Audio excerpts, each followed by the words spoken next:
Welcome, today I'm showing how to change icon shape into a Samsung Galaxy M33.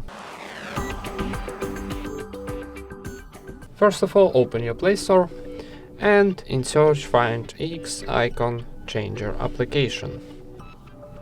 This one. Need downloading and installing, so wait a second for install.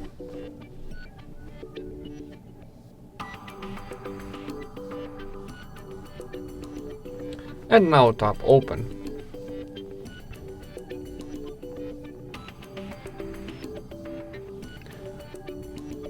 Okay, and now from the list choose your application what you wanna change. Maybe camera will be nice. Now from the library of our icon, choose something new icon, maybe here some. Okay, this one will be nice. Okay, and now for saving this icon need tap OK button on the top right corner.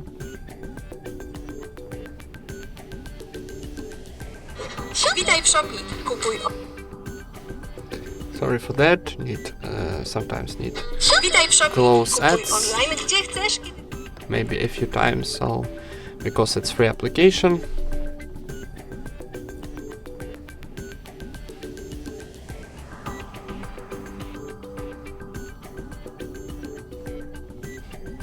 Okay, now we got message that add to home screen. Tap add, and we got success here. So go to our home screen and find here new icon of our camera. And that's it. Thank you for watching. Leave thumbs up and subscribe to our channel.